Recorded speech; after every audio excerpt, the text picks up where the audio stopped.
we know a lot of these women. We connected through Latinafest. We've connected online, Instagram, social media, which is powerful tool, which Kay will speak to because she's an expert in that. We have an expert, an attorney who specializes in small business and is an advocate for small business and branding. And Yoli, who you met, she's a tax pro. She can tell you all about how you get your business going, with the fundamentals that will help you scale. Because a lot of us are in business, but we really are just doing it a la brava, as they say, and it works. But then later on, you're not going to be able to scale because you need things in order. We have Janet Torres, who is the executive director of the Southgate Chamber of Commerce. And I just wanted to note something. It's not the Southgate Hispanic Chamber of Commerce. It's the Southgate Chamber of Commerce, because we are now mainstream. We are the new mainstream. And then we have Michelle Gomez, and she just spoke to you. She raffled off her book, so she is a career and life coach, and she can teach you how to kick butt in the business world. And so we're going to get started with Michelle. I want you to give us your elevator introduction to everyone of who you are and what you do. Hi, I'm Michelle Gomez, the founder and CEO of Michelle Gomez Coaching. And at our company, we believe in helping women find work that matters to them and build a life they love. Okay, and next we have Kay Lopez. Kay Lopez became a sensation because she started looking at social media and didn't find a lot of gifts that related to us, that didn't speak to us, and so she did a lot of Latina gifts. She has Latinas Poderosas. How many of you follow Latinas Poderosas? Awesome. But she has a background in graphics and advertising. So go ahead, give us a little intro to yourself. Hi, everyone. I hope everyone's having a great brunch. My name is Kay. I do have a background in advertising and digital marketing. It's about 9 years total. I've worked on several brands from beauty, L'Oreal, Mia del Mar, which is more specific to Latinas, E-Entertainment, We All Grow Latina, and my own project, Latinas Poderosas, which is still a baby, but I've grown it from passion, from wanting to create content for Latinas. And it started as a brand on Instagram, and I've just jumped into merchandise. So some of you saw my table in the back, so I'm just starting to get into that. Thank you. And now an attorney, Taylor Timon. So a lot of people, they need, that's right, Timon? Timon, sorry. Timon. Taylor Timon, attorney at law. When we think of attorneys to start our business, it's like, oh my God, they're going to charge me an arm and a leg. And we're kind of also like, well, which attorney should I go to? What are they going to help me with? Or they can help me with one thing and then I have to go to someone else for another thing. Well, she specializes in small businesses. So this is awesome that we have someone, and that's, to me, I've never seen someone that specializes in small business. So tell us a little bit about what you do and why you chose that field. Hello, my name's Taylor. Sorry, that's loud. I'm an attorney that specializes with small businesses and entrepreneurs. I'm not an expert at microphones, obviously. I help my clients protect their brands, also their content they've created. If you have services that you offer, products that you sell, I help you protect what you've created and also help you secure ownership in what you've created to help you scale and grow as business. Okay, thank you. Okay, Yoli Nevares. We heard a little bit about what she does already, but just one more time in case someone wasn't paying attention. Okay. Well, I'm Yolanda Nevares, and I usually go by Yoli. Growing up, I never liked my name, so that's how I name my business, Yoli Tax Pro. I love taxes, and growing up, my dad had a lot of problems with taxes, so that's why I went into that field to help my family members and any my friends.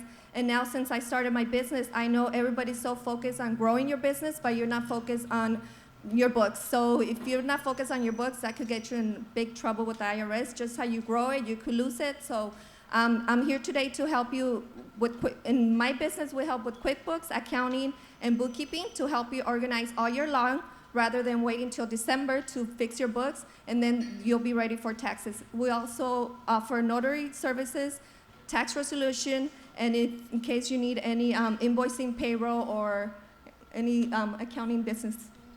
Okay, wonderful. Yeah. Okay, and Janet Torres is, like I said, the director of the Southgate Chamber of Commerce. So she's going to tell us and speak to what chambers do. How many people belong to a chamber of commerce? Okay. See, a lot of us don't take advantage of what they offer. And Janet, can you tell us what those resources are? Of course. So let me just introduce myself again. So Janet Torres, the Executive Director for the Southgate Chamber of Commerce. Our chambers should go ahead and give you your resources that are needed.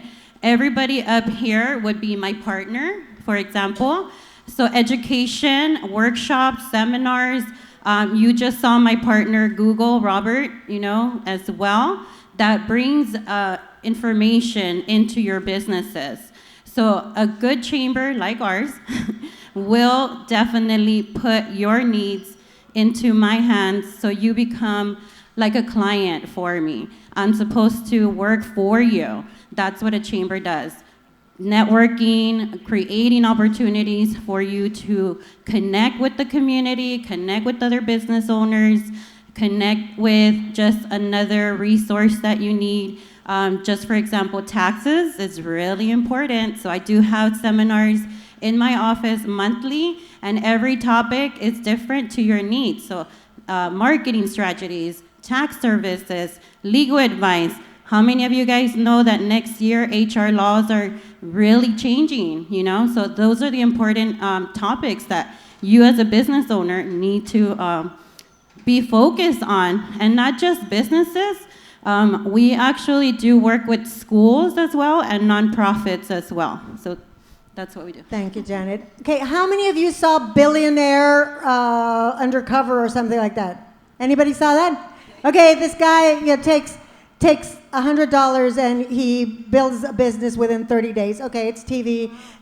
But what was interesting there was that he went, because he had no money, he went to the Chamber of Commerce in his area, and they gave him free space, free internet. Is that something that you guys offer as well, Janet?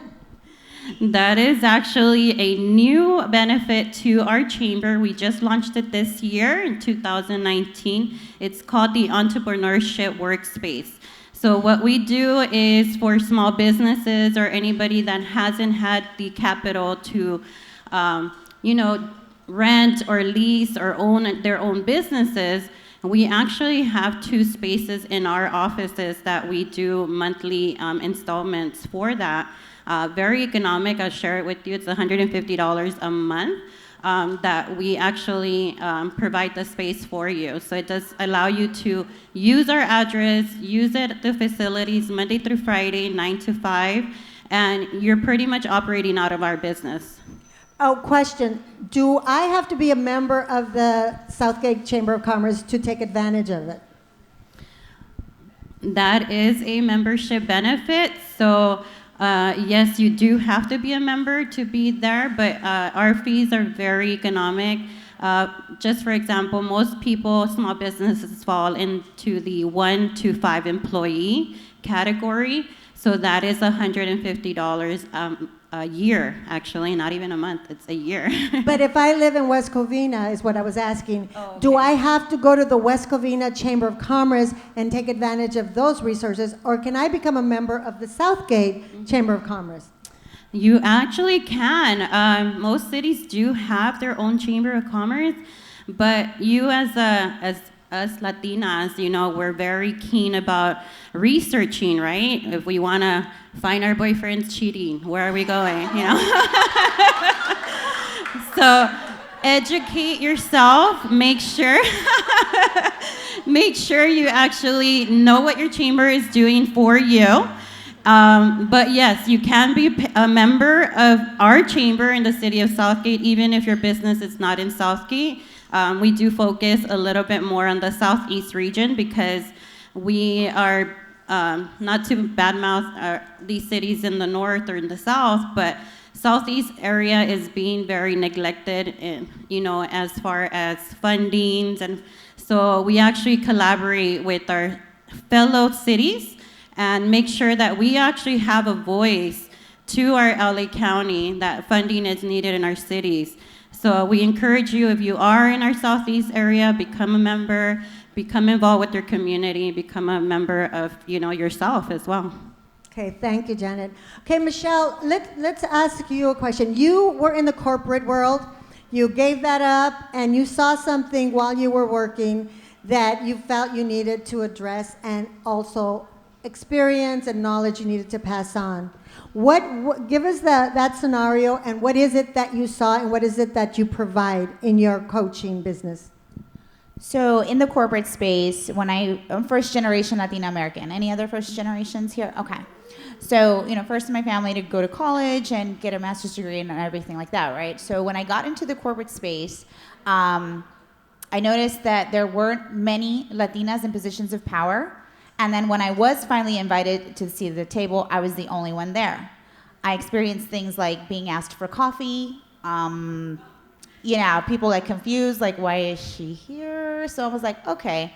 And I was really afraid about just letting myself be seen because, Latinas, we're passionate, we're loud, we're opinionated, we're emotional, right? And to fit in with this Anglo-Saxon mentality and to try to thrive in it, it took some maneuvering.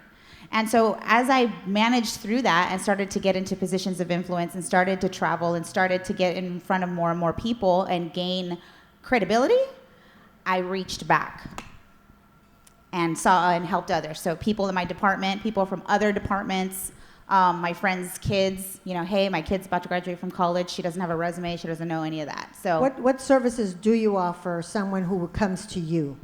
We offer resume writing. We do LinkedIn optimization. We do interview prep as well as salary negotiation prep.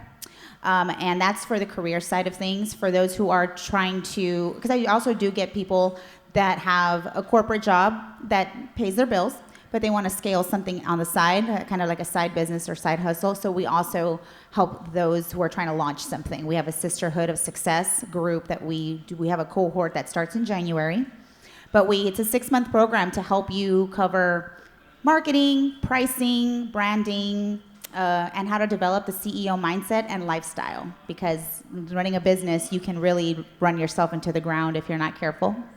And one thing I wanted to clarify, I'm actually still in the corporate space. I still hold down a corporate job, but I negotiated myself a job where I work from wherever and do whatever I want.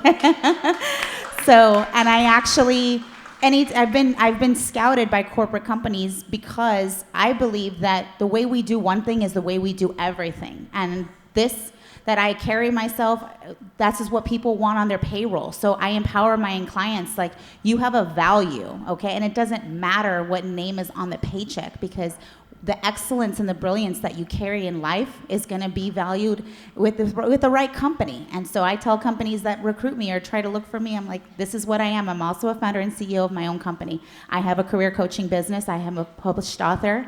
My book is an international bestseller. I do public speaking. So if you see me other places where I'm not available sometimes, it's what it is.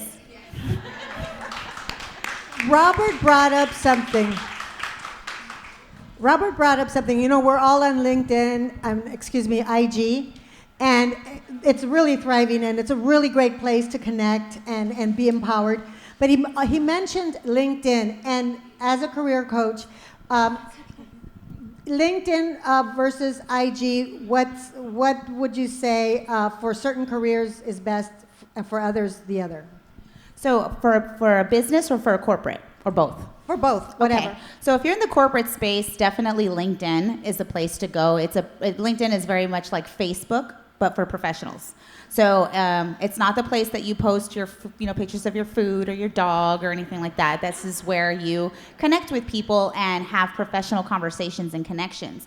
If your IG is a great place for an entrepreneur, because there are so many people on Instagram, and with the use of hashtags, you're able to see events and where people are meeting, and it's a great place to really practice your branding and marketing strategy, because the more followers, the more people engaging with your content. I think Instagram is a place where people feel more comfortable sharing and commenting and connecting on a more vulnerable level than it is on LinkedIn. Thank you. And this is a good lead-in for Kay. Kay is an expert on branding and followers and everything about Instagram and other social platforms. But your success has been, I think your Latina Poderosas is up to 40,000, 41,000. Okay, so how do you utilize it? And what are the steps, like 3 or 4 steps of what is necessary to do when you're on Instagram and you're an entrepreneur and you want to get attention? Sure, that's a great question. For me, I've used Instagram so much, and it's been such a helpful tool. I've been in LA only for a year and a half, and I've made so many more connections than my 8 years in New York. I use Instagram first to really test content or what I'm pushing out, and I 100% agree with you. You can slide into someone's DMs. If you really want to connect with someone, or let's say that you spot an entrepreneur or a woman who's doing something amazing, don't feel shy to slide into someone's DMs. Send them a note. They might respond, they might not, but at least you put it out there, and that's how you open doors for yourselves. Because of the connections that I've built and just randomly reaching out to people, if I like someone, I'm honestly about empowering women and complimenting someone. If you see someone doing a great job, just send them a DM. You never know. You might bump into them in person, and then you start a friendship and a relationship that could lead to work, that could lead to freelance projects, and that's really what's happened with me. I've now met so many entrepreneurs who are also helping me build my own brand. So you can really leverage Instagram. It's not just a place to, post photos of your puppy or brunch with friends, but it's really you can really build something powerful, and you can get money from Instagram if you use it the right way. That's a really important question. How do you make money on Instagram? It's a combination of things, right? If you have a brand, you start promoting your services or your products there. Start connecting with people that are relevant. Who's in your market? Who's your perfect consumer? Where are they? How can you reach them? So that's number one, is selling your product. And then selling your services, right? If you are a designer, if you're a photographer or videographer, really push out your content to start getting attention from people and let people know that you're open to collaborate or for work. So recently on my personal Instagram, I put hire me, right? I just wrote that on my bio section, and I was like, why not? Let me just do it and see what happens. And people are actually now reaching out like, what do you mean hire me? What services can you do for me? So just tell people what you want, and when you put it out in the universe, that stuff really does come true. It really does happen. So that's my advice. That's great advice. Now, what is one major taboo thing to do on social media? As in? A post, whether you put something that people just don't react to, maybe you criticize someone. Because I don't think that Instagram, I don't see much criticism. It's more on Twitter, where you get a lot of criticism, or Facebook. But anything that you found just very distasteful that you've seen? Well, I actually on Instagram, I have seen some really nasty comments from people, especially when you start to rise or you're starting to build your business. You can start to see some negative comments. If you see someone personally attacking someone, another Latina who's trying to succeed and build, just go in there and try to control it a little bit. Just be like, hey, maybe she messed up here, but she's still doing a great job, and she's pushing for us, and she's doing a great, it's just about pushing people forward. And if you see someone trying to take someone down, just try to help, because that can really affect someone's, mental health as well. Yes. Yeah, I think that so far, like 98% of the stuff that I've seen on Instagram, especially with Latinas, it's about supporting each other. I hardly ever see, there's like 1 or 2, but that's what's so valuable about Instagram, is that it's all about support. Like, for instance, on Latinafest, we put that a young lady had posted that she's going to med school. She was excited. That got like so many likes, like right away. That tells me that we're all about supporting each other, and we should keep doing that. So now let's go to Taylor. Taylor, you know, you may build a business where you have like a great name and you're doing wonderful and you have like hundreds of thousands of followers, and then something happens and you find out that somebody else has that name and you can't use it. So you're about, like you said, representing and making sure that businesses get their intellectual property together. So tell us about that intellectual property, why it's important, how you do it, how long does that process take? So intellectual property, there's a couple different types. Legal is boring, so I'm going to keep it to like a couple, Put your mic up a little two bit. subjects. I deal with my clients a lot with trademark and copyright for the most part.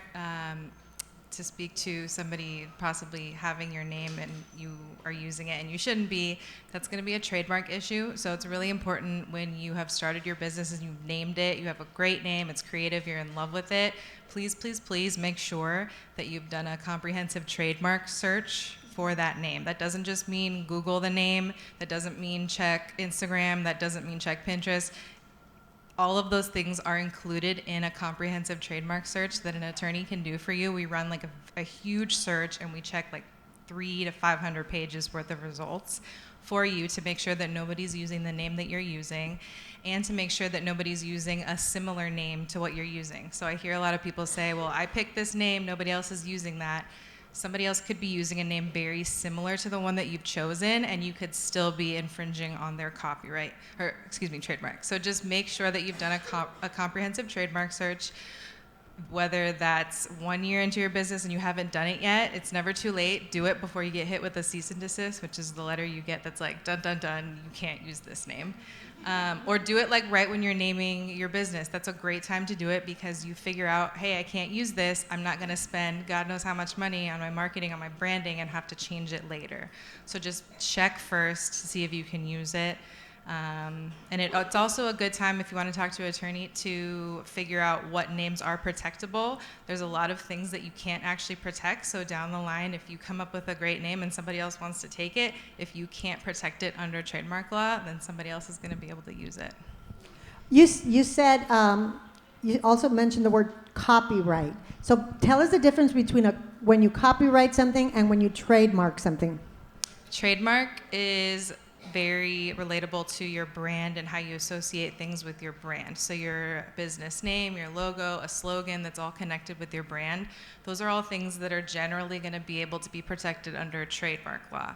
If you have created something else that's not necessarily super relatable to your brand, but you like wrote an ebook or you have a webinar or you have beautiful, amazing stickers, and you want to protect them. Those are things you can protect under copyright. Those are things that you've created that you don't want anybody else to steal. There are different types of law. So again, talk to an attorney. Sometimes they cross over, like a little bit of the time, but sometimes I see people trying to trademark things that you can't trademark, and you need to do copyright for that, and that's why the process gets very complicated. If you're doing it on your own, there are a lot of people that file trademark registrations on their own. There are a lot of people that file copyright registrations on their own, and sometimes they're successful, but sometimes they're not, and then you get letters back with a bunch of legal stuff in it, and you're like, what is going on? Talk to an attorney. You said hire an attorney. You should say hire me. Hire her. Yeah. Okay, so Yoli, we also heard from Yoli and the importance of putting your entity together. I've spoken to people who said, well, what taxes? What taxes at the end of the year? What are you talking about?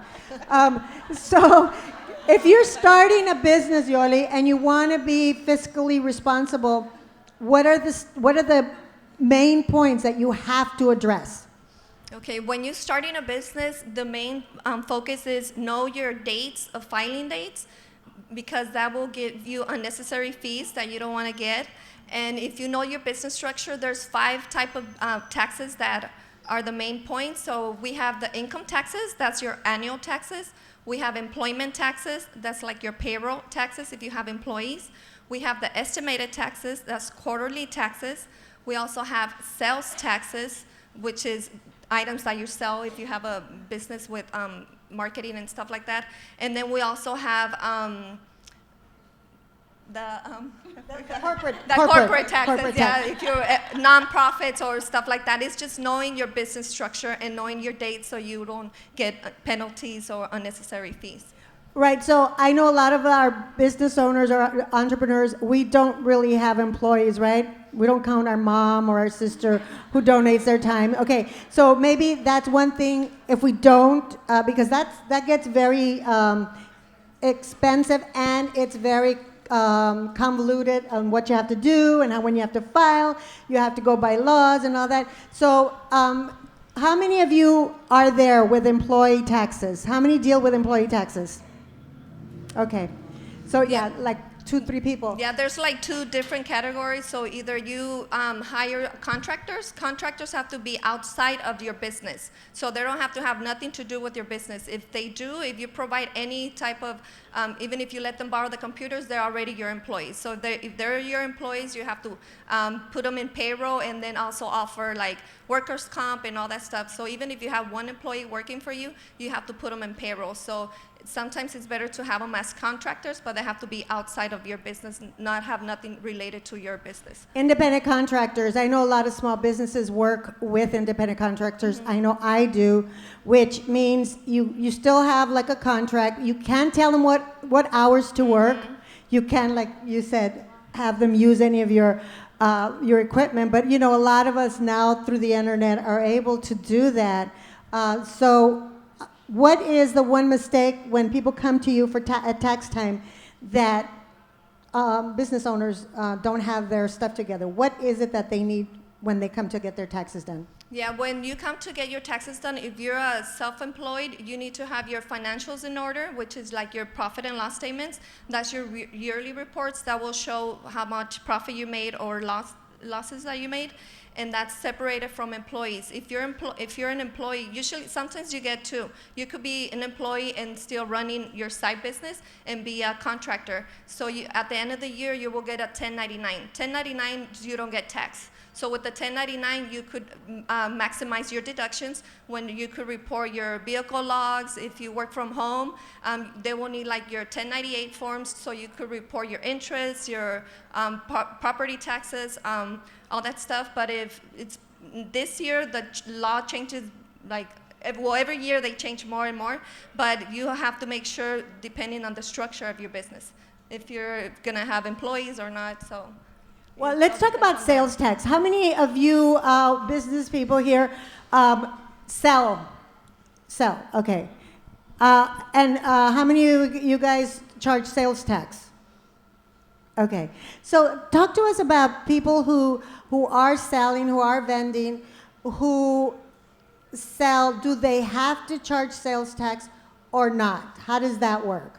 Yeah, at the end of the year, depending on your earnings, that's how you pay your taxes on that amount. But you do have to pay taxes in California. That's the main thing. You have to pay taxes on everything that you sell. So it depends. In every county, it's a different tax amount. So even if you go to LA County, if you sell something there, it's a different tax amount. So it's just keeping track of your expenses, what you're selling. So at the end of the year, you know what you're going to report, what kind of taxes you're going to pay.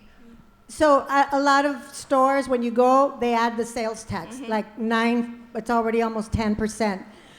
But a lot of us don't do that, but we get taxed at the end of the year. At the end of the year, yeah. You get taxed on, say you make $50,000, but you have all these expenses, you profit $20,000, you're gonna get taxed on that $20,000. So that's why it's very important to recognize what tax deductions, of course, under the law, and then there's always limits, but a lot of the times they're fully deductible. So just knowing your business and knowing your books and taking care of them throughout the year will help you at the time when it comes to file. Okay, thank you. Okay, Janet, I have a question for you. At the chamber, I also read on your website that you have a way to put entrepreneurs and funders together. Can you talk a little bit about that? So earlier I said connecting, so connecting is very important. Businesses to the community. So, for example, I'm gonna do a plug-in right now.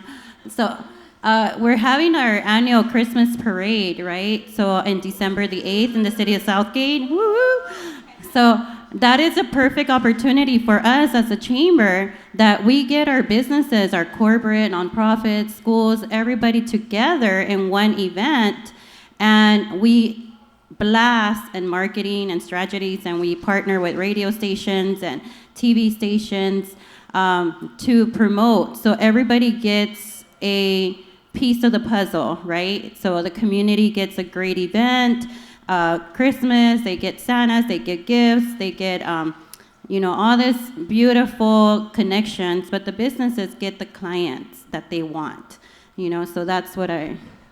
But if I'm a business and I need money and I need a loan or I need to find an investor, do you offer any of those resources? So our job is to find resources for you. So if you come to my office and you say, hey, I'm struggling and I have, I can't get this. So my job is, find our directory, who's my member. Obviously, those are the first that I refer to. I have banks under my membership. I have lenders. I have investors under mine. So those are the persons that does the referrals. Those are the first persons that I refer that client to. But if it's not that, we have other opportunities where I actually do with SBDC and SBA. What is SBDC? So SBDC is the Small Business Development Center, and then the SBA is the Small Business Association. Yeah. So both of them actually also have a lot of resources in their wings. But we do access to capital workshops where we do bring in banks and funders all in one area, and we create like a workshop. That way it's a traditional bank or it's a private funder or just like somebody's has a lot of money and just wants to invest in something, so they're there. So Where are they? We wanna know where they are. Michelle, you wrote a book about the imposter syndrome. So I know that that's something that a lot of us have been challenged with, and some of us push through and decide, I am worthy. I am not an imposter. I own who I am. How do you get someone? What are the steps that you do to get them to realize and to leave that behind? How long does it take? Or any information you want to give us about how you work with people? So we put our clients through the understanding of imposter syndrome in their lives. So there's 5 competencies of imposter syndrome, stuff like the perfectionist, the expert, the rugged individualist. So we help them understand their UConn. So UConn is an acronym I created in my book, and it stands for Your Unique Cocktail of Needs. What do you need to feel competent? What makes you feel competent? What makes you feel like, okay, no, this is my space. I can do this, right? And we start to help you understand why you process your talent and your accomplishments that way. What makes your UConn? So once we understand your UConn, then we go to the work of changing your internal dialogue. And that's with self-mastery work. We start to really develop your morning routine to make sure your morning power hour is one that's intentional. So when you step into any space, as a mother, as a business owner, as a manager, you're doing it from a place of wholehearted gratitude, and you have to own that brilliance. You have to own your talent, because if you can't possibly make the impact you're gonna make in any space if you don't own in that stuff. And it's okay to be chingona and be like, I am. That's my thing. That's what I do. So I find that once we give women that permission and they address their UConn, they understand it, it changes how they look at their decision making. It changes how they perceive the outside world, and it opens up so many more ideas and opportunities for them, because now, rather than initially disqualifying themselves every time, it's like, okay, how can I make this decision fall in alignment with my competency? Thank you. Kay, we hear about branding, and we just talked about branding. Everyone throws around, my brand, I gotta do my brand, and it's my branding. Tell us exactly what that means, because it means a lot of things, but specifically, what does that mean? It's a couple of things, but it's the look and feel, the aesthetics of your brand, and what makes your brand unique. So when you're developing a brand, it's important to figure out, how is my brand going to stand out? Because there's a million ideas out there. Your idea might already be taken. For example, for me, when I came up with Latinas Poderosas, there was a few other pages that already built a community around Latinas, right? And empowering Latinas. I was like, okay, how am I going to make mine different? What is going to be that one line that's going to distinguish my brand from every other brand? Number one was the aesthetic. So I was very careful about how the look of my brand was going to be, and I was going to be 100% consistent. So to this point, I get people that are like, oh, I can tell if it's your brand because of the look.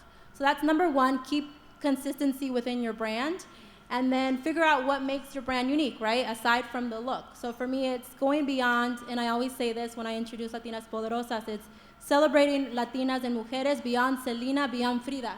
So that's what I try to focus on, right? Because we all appreciate Selena, we all appreciate Frida, but there's so many more mujeres, even beyond, like, we just focus on Mexican mujeres, right? And I'm Mexicana, but there's so many other women in our cultura that we should be celebrating and honoring. So that's two of the things that I always tell people is, like, create an aesthetic that's ownable to you and your brand, and then what makes your brand unique when you're pitching it to other people. Thank you, very helpful. Thank you very much. Okay, Taylor, there are a couple of entities in business that we as entrepreneurs operate under. So what are they? There's, run them down, the LLC, the corporate S, the corporate, the DBA, and what would be appropriate for someone that's starting out? And what do the costs for having those certain entities entail? Okay, that's a lot. But I'll talk about a couple different entities that are the most common. If you are operating a business and you have not yet formed a formal entity, and what I mean by formal entity is like a LLC, which is a limited liability company, or a corporation. There's a bunch of different types of corporations you can form depending on your type of business. If you haven't filed your official documents with the state, you are currently operating as a sole proprietor, which means that you are pretty much personally liable for anything that goes wrong in your business. So if you're considering whether or not to move into an LLC, move into a corporation, think about the level of liability you have on yourself with your business. If you haven't formed an LLC, if you haven't formed a corporation, if you get sued for something your business does, you're going to be personally liable. If you can't pay a debt that your business owes, you're going to be personally liable for that. So if that's something that concerns you, think about maybe forming an LLC or corporation. There are a lot of filing fees that go along with LLCs, corporations. I think the number one feedback I get from clients is the expense of keeping an LLC or a corporation going yearly in California is $800. So if you are really concerned with that price, think about if you want to move into one of those and if you're willing to risk your personal liability for $800 a year. The regular filing fees with the state of California just to get the LLC or the corporation filed, they differ, but they're all like within $100 range. And we also want to pay attention to business licenses that you may need. Those are usually within the realm of like $50 to $100. There's a lot of filing fees that you could be looking at, but what's really important is to recognize that you will be personally liable for something if your business gets sued if you have not formed a formal entity. So if that's something that you're worried about, look into forming some sort of entity. A lot of smaller businesses do form LLCs just because they're cheaper, they're less of a headache to keep going. But if you're looking to expand like super quickly, issue stock in your company, a corporation is a good option. There's different, and it depends on your business. So like not one size fits all. Some businesses cannot form certain, like I'm an attorney, I can't form an LLC. And some other types of professions can't form an LLC. You have to form different types of corporations, for example. So just pay attention to what your business is doing and be aware of your own liability and if that's something you're willing to risk for the filing fee costs. So if someone does, like you say, want to grow and scale, if you didn't file and you're a DBA or sole proprietorship, and what you mean when you say you're going to be liable means like they're going to take your house if you don't pay and all that stuff, which that's pretty scary. What is the one mistake that when you want to scale and you've been operating, let's say like for 5 years as a sole proprietorship, how does that, and you're making some good money, how easy is it to just take the next step, or do you have to, well, just that, how is it to take the next step? It's just a filing process, filing fees, getting your LLC or corporation established. The number one thing that I see is people actually thinking that a DBA protects you in terms of personal liability, and it does not. A DBA is something that, depending on your county, LA County requires you to file a DBA if you're operating a business under a name that's not your personal name. So you need to file a DBA if you're doing that, but that does not protect your personal liability. If you're concerned about your liability, then you need to form some sort of entity. Yolanda, let's talk about taxes, and we touched a little bit about 1099s. One more time, explain what that is as opposed to the W-2s, and how the payroll services that you offer help in the end to make the taxes and the record keeping a lot easier. Yeah. Okay, so there's two type of forms. The 1099s. Put it up a little bit more. I'm like, the 1099s obviously is for contractors. That's outside your payroll. You pay them just straight. If you pay them $100, you pay them $100. And then so you're responsible to keep track of all the payments that you did to them, because at the end of the year, you're going to file the 1099s for them. So for you as a business owner too, you're going to report that as a contractor, as paying a contractor. But if you have W-2 employees, you're going to obviously put them on payroll and give them a W-4 form so you can know how much taxes you're going to withheld. And then you're going to take that out. At the end of the year, you're going to report that to the IRS. You're going to mail that to the employees so they can report it to the IRS. So that's the difference between them two. So do you do those services for someone who needs those? Yes, I do. I do pay. If you're a business owner, you have two options: either hire an accountant so they could do your payroll for you, or you could also purchase your own software and do it internally. Hire an accountant to work for you internally, and they're able to take care of all your taxes, your due dates, and you don't have to worry about that. But that's also something that you have to separate. If you have to know first if you have contractors or employees. Okay. Yeah. Great info. Okay, one more question for Janet, and then we'll open it up to Q&A, okay, for a little bit. Janet, you are now the executive director of the Southgate Hispanic Chamber of Commerce, but how did you come to that? Were you initially a member? Are you a business owner as well? Good question. I was going to say something bad. Estamos en confianza. No, actually, my journey with the chamber, believe it or not, became a lifelong dream at 10 years old. A lot of people don't know that.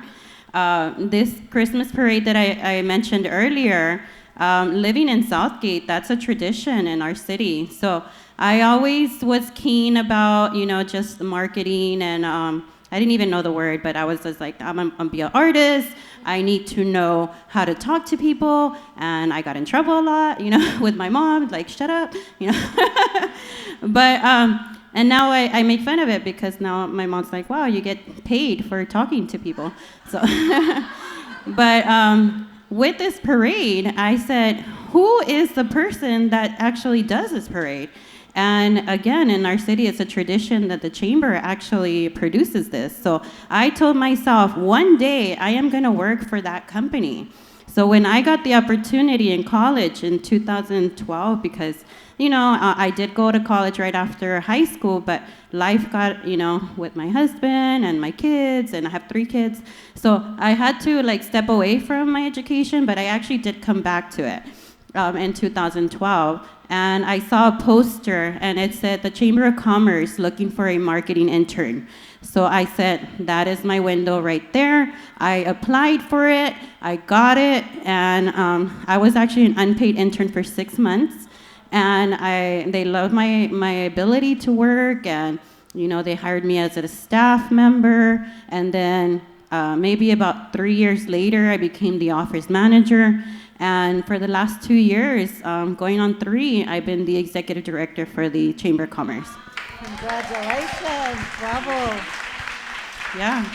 So I'm proud Latina, but also a proud example for my children. I have 3 that I can share this story that you can see yourself at one point. You can follow your dreams. I know that's a cliche, but you can actually. And I love how one person said you call it to the universe, because I always do that myself. I say, this is what I'm going to do. And it actually, once you call it out, you pretty much write it in the universe. And everybody knows once you write something down, you pretty much commit yourself to it. Awesome. So. Okay, we have a lot of questions, I think. And one of them is Fernanda. So go ahead and ask your question.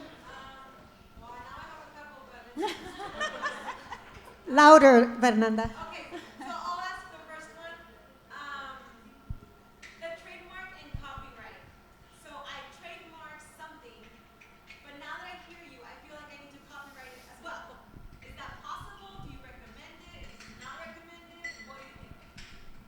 I'm gonna need to know what the item is, but if you don't want to disclose it, you don't have to. No, I mean, okay. It's my coronavirus, but that's not the name of my brand. The name of my brand is Nita, right? Mm-hmm. Which is also trademark. But I want to copyright maybe the coronavirus because I did create it. It has a logo. I sell stickers, everything you name it, I have it. So what do you think? The trademark protects the words, the actual name of it. And did you trademark the logo or the name? Because you could trademark both, right? Yeah, you can trademark both. So take a look at that. If you're concerned about the actual design of exactly how something looks, you can look into copyright for that. But the trademark, if it's just for the name, you've protected those words for whatever items you've protected it for. So take a look at the application and see what you checked off. Any other questions? Okay, there you go. Go ahead. Okay, so I actually trademarked my actual logo and then figured that's sort of safe because it was very specific because it's a hashtag then followed by the words. And then I figured that's more important, like the actual aesthetic of it than the actual wording. Do you then recommend that in addition to trademarking the logo, I also trademark the actual words? If you can, yes. Usually the trademark application is not super cheap, and if you go through an attorney, it's really not cheap. So people, if they cannot afford it, typically they do name first and then logo. But if you want to go back and do it, that'll protect the actual words. But if you have everything smushed together with the hashtag, it's just going to protect like that exact, those letters all together. Okay, one minute.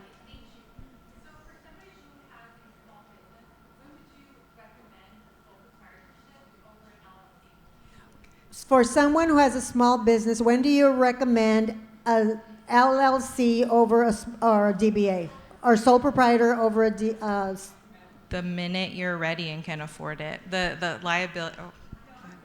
Like, when would you recommend that they do one or the other? Like how would you? Would you recommend that they do a sole proprietorship over an LLC? So someone who has a business, at what point do you need to decide? No? You're automatically.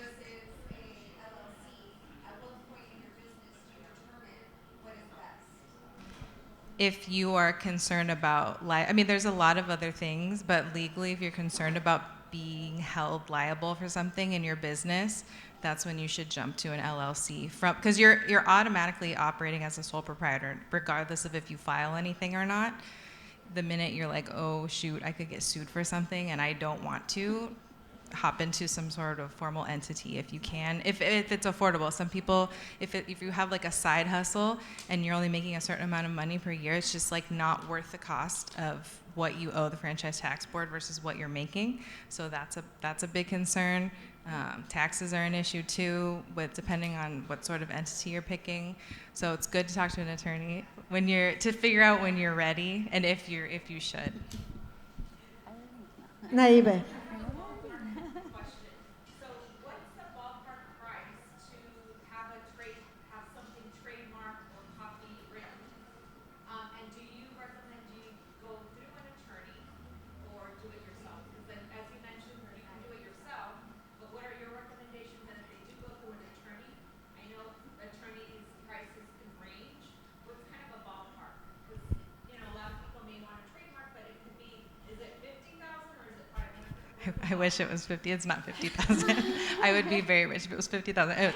It's 12. I personally charge $12.50 for one application, and in that application includes I do the search for you. I go through all the search results and I analyze it for you, and I let you know, hey, we should move forward. This looks good, or hey, there's an issue here. Maybe let's figure out a new name. We figure out what you want to do. If you say yes from there, then I also draft and file the application for you and follow it through its little life with the Patent and Trademark Office. That's all included in my package. If you want to just like search for now, I do that for clients. If you're not ready and you're like, hey, can you check this name? We can do a search. So it's negotiable in terms of what services I offer. My copyright price is $375 per application. So sometimes you can bundle things within your application. And just to go back to the trademark, you can apply for your name or your logo or your slogan. There's different applications if you want to split those up. So you can't just throw in your name, your logo, everything in one application. The trademark office, I'm not doing this for fun. They actually tell you have to apply separately.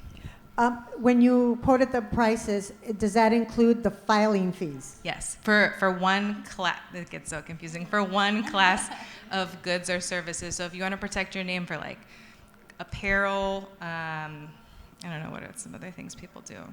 I don't know, if you have several different things you want to protect it for, say if you're doing like jewelry, apparel, etc., I include one class because every time you check off another box for another class, the trademark office charges you an additional price. Patenting, she's asking about patenting. No, unfortunately, you have to be specially something And certified. I think for trademarking, that's about what I paid for trademarking Latinas Poderosas, and the process has been a 10-month process. It's not immediate. So as soon as you establish your brand, I would say start looking into hiring someone opposed to going online and trying to do it yourself, because the letters that you get or having to respond requires legal understanding, and you don't want to spend time or money trying to figure it out on Google. Okay. Question? Okay, right here.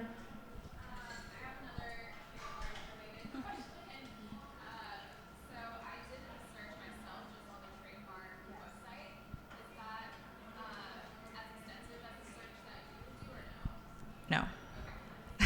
But I search there, but I have a specific like computer software that searches for me, and I go through and I make sure I check everything that's similar to your name or similar.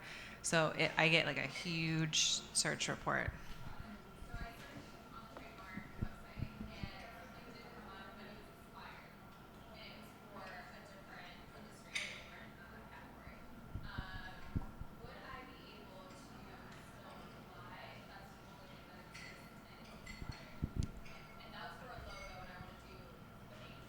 She's asking about trademarking, and there is a name that exists, at what she's looking for, but it's expired. So, I really don't want to give advice without looking exactly at the results. But does it say expired or dead?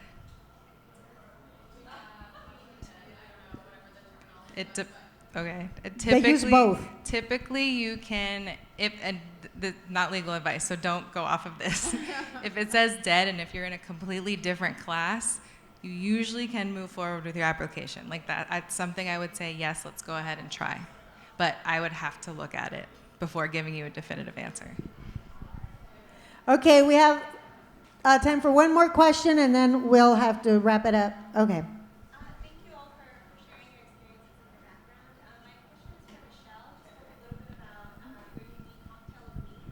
Do you mind telling us a little bit more briefly what it is that you look at within that criteria? Yeah. So when I explain the different competencies of the imposter syndrome, it usually whatever, like for example, the perfectionist, right? The perfectionist is the type of person that this is how you deem competency. When you look at someone like, wow, that person is like doing it, like they're it, right? So if you deem competency with perfectionism, so a perfectionist is somebody who cares about how something is done, and they want like 100% every time. And if it's something is too easy to them, they don't think they deserve the accolade, right? Because they're like, no, I care about how it was done. You know, I need to be grueling over it. This needs to be like, I use the analogy for school, you know, because I do speak at universities, and a lot of times students feel like, oh, well, I knew this assignment was due, and I didn't spend 6 weeks planning for it, and so I just kind of put it off, and then I wrote the paper, I turned it in, I got a 97. I can't sit in that really because I didn't gruel over it. It just came easy, and I'm like, okay, let's flip that a little bit. What if that's your jam? What if you're just really good at reading comprehension and regurgitating information and making it relatable to the reader? What if that's just your brilliance? Like, why do you have to berate yourself like, oh, I don't really deserve that? Like, I don't, and this is the mentality. This is just an example, but understanding your Yukon. So there's a perfectionist, there's the rugged individualist. This is the type of person that I need to do this by myself. And the need to ask for help proves that I'm incompetent. This is not my thing. Entrepreneurs, right? This is a great way. Like, how many of us started something and we have no idea what we're doing? And then, but you learn along the way, right? I mean, I'm sure a lot of us can look at our marketing from a year ago and be like, what were we thinking, right? But, right?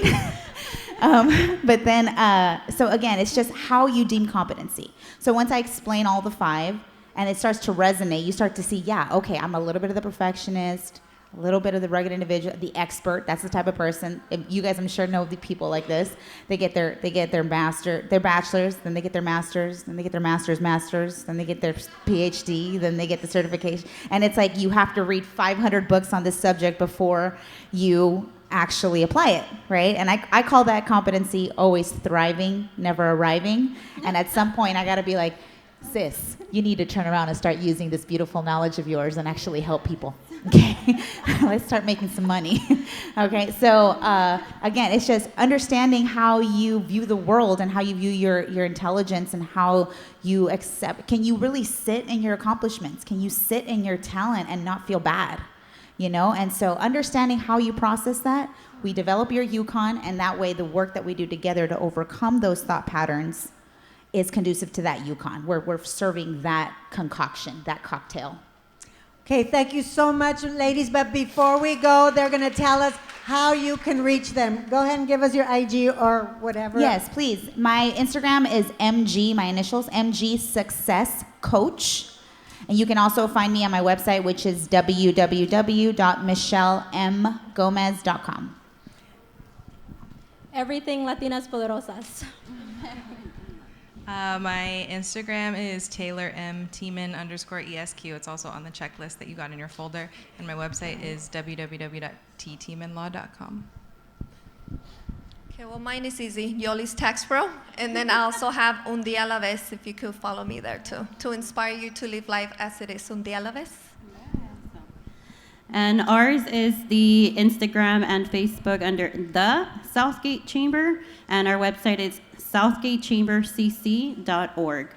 And everyone, you should have gotten a program. Their bios are in there, and you can look them up on our IG also if you didn't write it down. We thank you so much for being here. Now it's going to be, thank you. Let's give it up for the ladies.